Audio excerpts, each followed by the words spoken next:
বেশ কয়েকদিন ধরে আমাদের এখানে প্রচণ্ড বৃষ্টি হচ্ছে। আজকে সকালে ঘুম থেকে উঠে গিয়েও দেখি আজকেও বৃষ্টি হচ্ছে। তাই যেরকম ভাবনা সেরকম কাজ। আজকে তোমাদের দাদাভাই বলছে যে আজকে তাহলে একটু পরোটা আর আলুর তরকারি করো।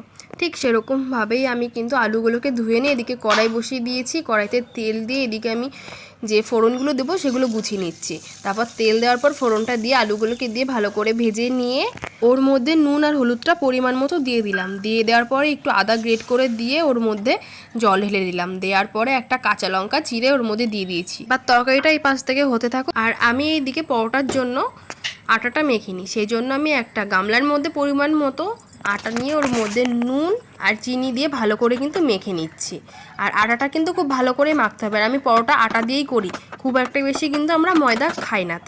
তাই আটাটা ভালো করে মেখে নিয়ে 10 মিনিট আমি রেস্টে রেখে দিলাম। দেন 10 মিনিট পর আমি চলে আসলাম আবারও রান্নাঘরে পরোটা তৈরির জন্য। এদিকে কিন্তু আমার পরোটা তৈরি করছি। এরকম 3 কোনা পরোটা খেতে কে কে ভালোবাসো অবশ্যই কিন্তু একটু কমেন্ট করে জানিও। আর আমার ভিডিওগুলো কেমন লাগে অবশ্যই কমেন্ট করে জানিও।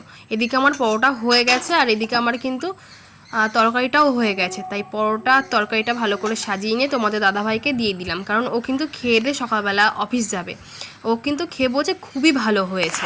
দেন সকালের ব্রেকফাস্টটা কমপ্লিট করে আমি চলে গেলাম বারান্দায় ডুমুর কাটতে, কারণ আমি আজকে দুপুরবেলা ডুমুর রান্না করব। আর যেই আমি ডুমুর কাটতে বসেছি এদিকে আমার হালুম এসে আমাকে ডিস্টার্ব করছে, মানে ওকে এখন আদর করো।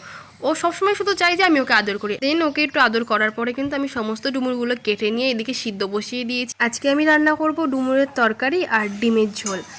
আজকে যেহেতু আমার রান্না করা হয়নি এখন দুপুরে, তাই রান্না করতে চলে আসলাম। এদিকে ডিমের ঝোলের জন্য যে মশলাটা দরকার সেগুলো ভালো করে কষিয়ে নিয়ে আমি কিন্তু ডিমের ঝোলটা বসিয়ে দিচ্ছি। এদিকে ডিম আর আলুটা কিন্তু আগে থেকে ভেজে রেখেছিলাম, সেগুলো মশলাটার মধ্যে দিয়ে ভালো করে কষিয়ে নিয়ে ওর মধ্যে জল দিয়ে দিয়েছি। দেওয়ার পরে কিন্তু আমার তরকারিটা হয়ে গেছে।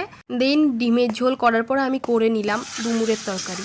ডুমুরের তরকারি খেতে কিন্তু আমার খুবই ভালো লাগে।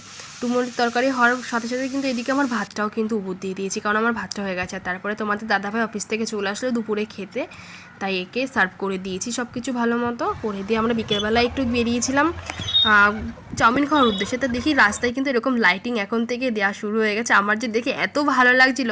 আর লাস্টে গিয়ে পৌঁছে গেলাম রেস্টুরেন্টে গিয়ে আমরা দুজন মিলে কিন্তু 2 প্লেট চাউমিন নিয়ে নিয়েছিলাম। আর চাউমিন খেতে কে কে ভালোবাসো অবশ্যই জানিও। আর আমার ব্লগটা কেমন লাগলো কমেন্ট করতে ভুলো না।